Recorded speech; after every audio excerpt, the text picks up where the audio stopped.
diddami jaafa leelatul qadri akkamitti gaxxamuu danda'ama? Gaafii gaarii. Leelatul qadri gaxxamuun akkamitti danda'ama ka jiru? Leelatul qadri kana keessatti adillaa hedduu dhufe khilaafaatti jira.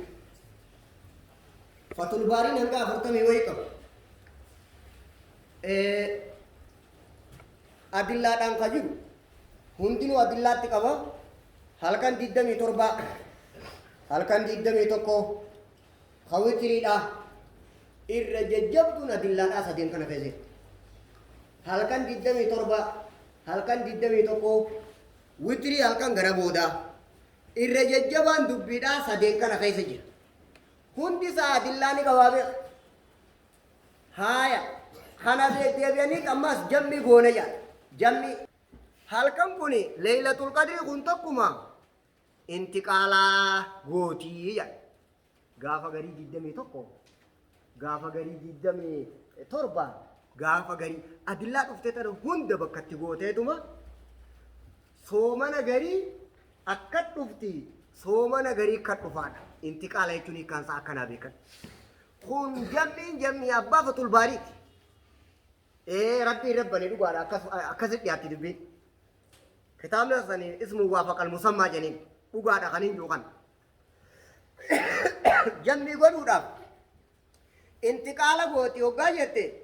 bakka cal jetteetuma barbaadda haaya kun adillaa fi qawlii ulamaatiin lamaan kaneetta irra jabaan adillaadha tokko manaa maan argeeti qaxxawaaxaat jeen kaanitti immoo yoomuu bu'istu fi yoomuu wulittu fi akkanaa amata san gizee lakkaawan isiniinni amata sanii lakkoo isatti akka dhufee jan kana naanneessiteetuma isiniinni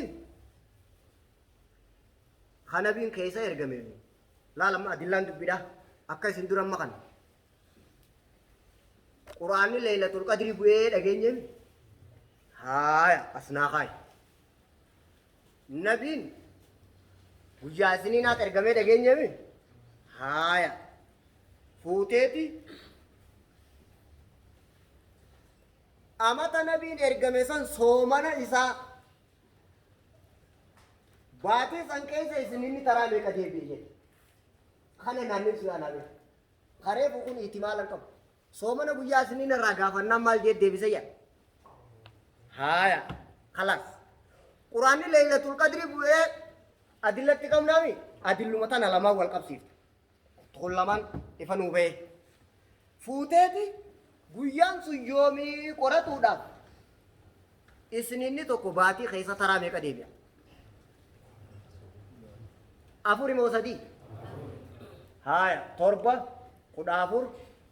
21 hadhumaa san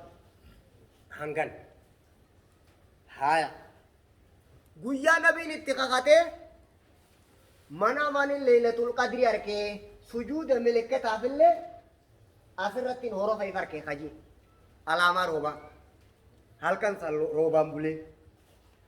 guyyaa nabiin hime kana 21 hadiisa kanarratti rawal bukaarii qorannoo taariikaa kasiiraadhaa kareefu kanaan isinee finne san isininni tokko baatii keessatti taraa meeqa deebi'a keessaa ka 21 kanaan akkasii walitti dhufee jedhe adillaa aqwaa ta'ee argama haaya kanaas akkana hunda sabachiise karaa gabaabaa dubbii gabaabduu fi karaa gabaabaadhaan isinii mamma karaa gabaabaa fi dubbii gabaabduu galgala maghribaa fi subii hedduu